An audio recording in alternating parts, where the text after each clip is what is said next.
Hello everybody, so today I'm going to tell you guys a little bit about kombucha and I'm going to show you how to make it. So throughout the video I will just give you a little bit of snippets of information to know about kombucha. Okay, so I'm first going to start with cutting up and squeezing all the fruits I want to put into my kombucha that is done for today. So we're going to flavor them, which is the second fermentation. So I'm going to show you guys that, and then after that we're going to make the new kombucha. So now I'm just grinding up the ginger, which I'm going to throw in the new one. So this is pawpaw, and then this is a pomelo. I don't know if that's the English name. Yeah, so that's what I'm putting in my kombucha for today. So this pieces I'm obviously not going to use. So this is just like the fibers of it. So I'll probably throw this with the stuff I'm giving to the worms. I will first need to read up if the worms can actually eat ginger. I'm not sure because there's certain types of foods they cannot eat, but I will look into that and then maybe give it to the worms. I'm cutting this up in smaller pieces, but I will be squishing them because if they are in a finer consistency, the yeast in the kombucha can work through it easier because the sugars get released much easier. I got the name. This is a grapefruit.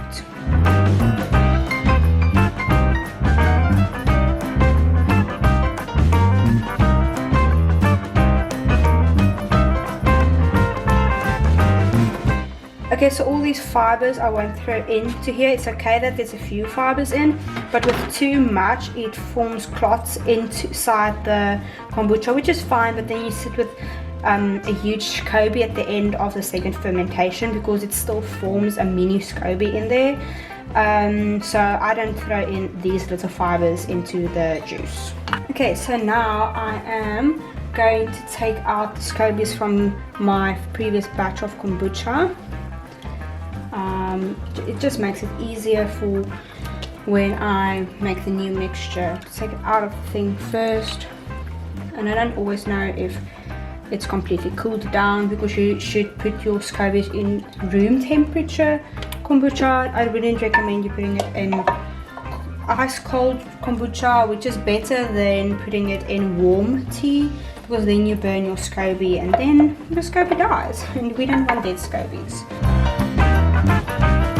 I also mix my kombucha before I take out it into its new bottles to make sure the yeast mixes throughout the whole thing. I don't know if you can see there, it's fizzing up a bit and it looks very similar to beer.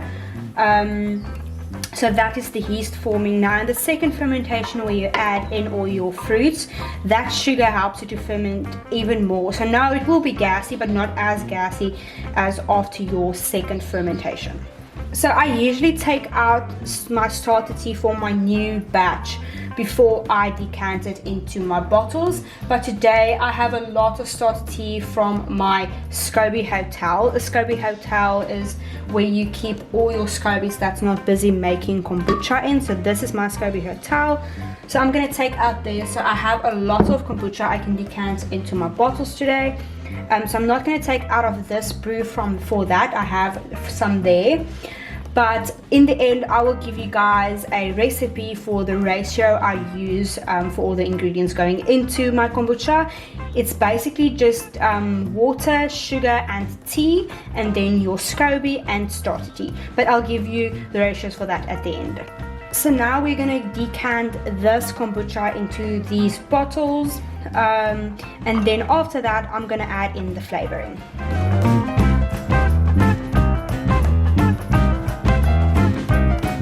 Kombucha should also not be stored in plastic. You can use plastic throughout the process of making it because it's not in contact for too long, but preferably you shouldn't let it be in contact with plastic for too long because the yeast would start eating at the plastic.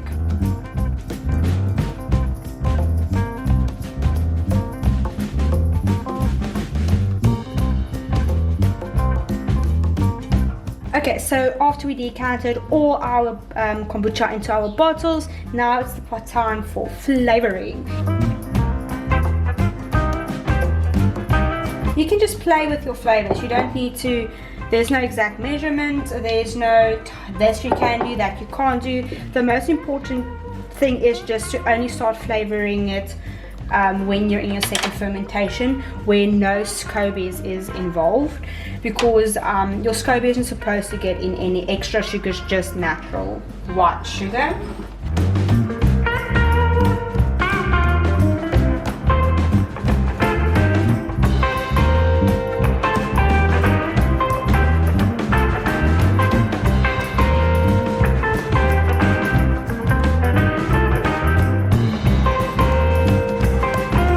Okay, so this is my tea. I made it a little while ago so that it could cool down a bit.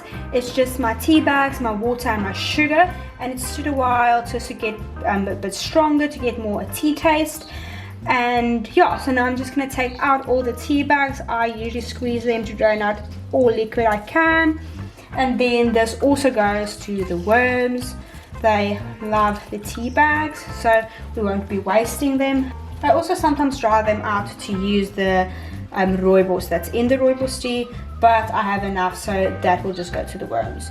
So now this just has to go into here, and then we'll add in all our scobies and the rest of our water. Between each brew of kombucha, I also rinse out and wash my glass jar. So like I mentioned, this is my SCOBY hotel. So the kombucha in here is a very, very strong kombucha, because it doesn't get taken out like this kombucha every now and again. It just lies here with the scobies. If you can see, this is a brand new SCOBY, and these are a bit older, so it's a bit browner. But basically I'm just going to take out 2 cups of this kombucha to use as starter tea in here, because it's really strong, so it acts as a very good catalyst.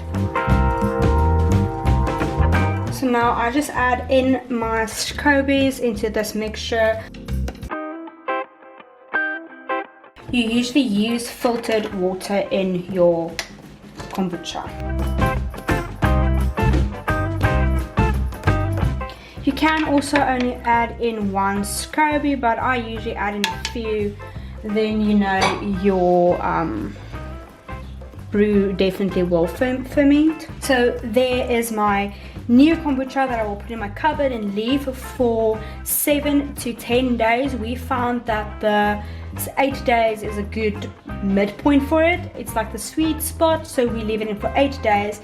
And the ones that were flavored today, we will leave for 3, and then they are ready to drink.